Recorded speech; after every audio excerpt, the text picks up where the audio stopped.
শিক্ষার্থীরা সবাই কেমন আছো? আশা করি সবাই ভালো আছো। তো আমরা এখন বর্তমানে সকল সংবাদ মাধ্যমে একটি খবর দেখতে পাচ্ছি। সেই খবরটি হলো টানা ৭০ দিনের জন্য ছুটিতে যাচ্ছে সকল শিক্ষা প্রতিষ্ঠান। তো আসলে কি টানা ৭০ দিনের জন্য সকল শিক্ষা প্রতিষ্ঠান বন্ধ করা হবে? তো এই বিষয়টা আসলে কতটা সত্য আজকের এই ভিডিওতে আমরা সে সম্পর্কে পুরো বিস্তারিত জানব। তো আমরা সেই বিষয়ে যাওয়ার আগে শুধু ষষ্ঠ থেকে নবম ও দশম শ্রেণীর শিক্ষার্থীদের জন্য একটি সুখবর দিয়ে যায়। সেটি হলো আমাদের এই চ্যানেলটিতে তাদের জন্য তাদের ২০২৫ সালের যে লেকচার ফাইন্ডার এবং অনুপমের প্রকাশনী থেকে যে গাইড বইগুলো বের হবে সেই গাইড বইগুলোর পিডিএফ সম্পূর্ণ ফ্রিতে আপলোড করা হবে।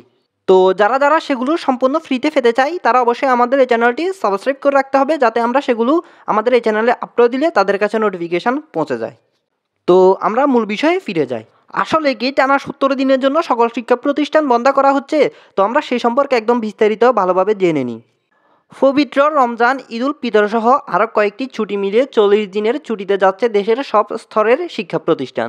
এছাড়া আগামী ১০ এপ্রিল থেকে শুরু হচ্ছে এসএসসি ও সমমানের পরীক্ষা। যেসব প্রতিষ্ঠানে এই পরীক্ষার কেন্দ্র রয়েছে সেগুলোতে ৭০ দিনের লম্বা ছুটি থাকবে। তো এখানে আমরা একটা জিনিস ১০০% শিওর হলাম যে ৭০ দিনের লম্বা ছুটি থাকবে। তবে কোনগুলোতে ৭০ দিনের লম্বা ছুটি থাকবে? যেগুলোতে এসএসসি পরীক্ষার কেন্দ্র রয়েছে। অর্থাৎ যে প্রতিষ্ঠানে এসএসসি পরীক্ষার হল বসবে সেখানে ৭০ দিনের টানা বন্ধ থাকবে। তো এখানে আরও বলা হয়েছে, শিক্ষাপঞ্জি বিশ্লেষণ করে দেখা গেছে পবিত্র রমজান মাস, শুভ দোলযাত্রা, স্বাধীনতা দিবস, জুমাতুল বিদা, শবে কদর ও ঈদুল ফিতরের ছুটি ২ মার্চ থেকে শুরু হবে, শেষ হবে ৮ এপ্রিল। পবিত্র রমজান শুরু হবে ১ মার্চ বা ২ মার্চ। ২৮ ফেব্রুয়ারি ও ১ মার্চ শুক্র শনিবারের ছুটি থাকায় শিক্ষা প্রতিষ্ঠানগুলোতে সর্বশেষ ক্লাস হবে ২৭ ফেব্রুয়ারি বৃহস্পতিবার। মাধ্যমিক ও উচ্চশিক্ষা অধিদপ্তরের উপপরিচালক মোহাম্মদ ইউনুস ফারুকী জানিয়েছেন, সরকারি শিক্ষাপঞ্জি অনুযায়ী এ ছুটি থাকবে। এ ছুটি সরকারি বেসরকারি সব পর্যায়ে স্কুলের জন্য প্রযোজ্য বলে জানিয়েছেন তিনি। শিক্ষা প্রতিষ্ঠানের প্রধানরা জানান, চলতি বছরের রমজান, ঈদুল ফিতরের ছুটির সঙ্গে এসএসসি পরীক্ষার ছুটি মিলে যাওয়ায় লম্বা ছুটিতে যাচ্ছে শিক্ষা প্রতিষ্ঠানগুলো।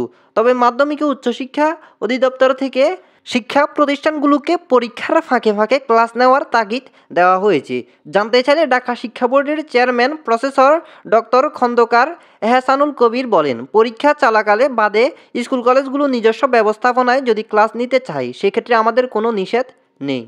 তো এখানে আমরা আরেকটা জিনিস বুঝতে পারলাম, এই বন্ধগুলো চলাকালে অধিকাংশ স্কুলে নিজস্ব তাগিদে ক্লাস করানো হবে। অর্থাৎ অধিকাংশ স্কুলের প্রধান শিক্ষকরা তাদের নিজ তাগিদে তাদের প্রতিষ্ঠানগুলো খোলা রাখবে। তবে স্কুল খোলা রাখলেও স্কুলে হাফ ক্লাস হবে, অর্থাৎ পুরো ক্লাস হবে না। তো শিক্ষার্থীরা, আশা করি এই বিষয়গুলো তোমরা বুঝতে পেরেছো। তো আমাদের আজকের এই ভিডিওটি ছিল এইটুকু। আশা করি তোমাদের কাছে ভালো লেগেছে। যদি ভালো লেগে থাকে তাহলে ভিডিওতে অবশ্যই একটি লাইক দিয়ে যাবে। দেখা হবে পরবর্তী ভিডিওতে। তো সবাই ভালো থেকো। আল্লাহ হাফেজ।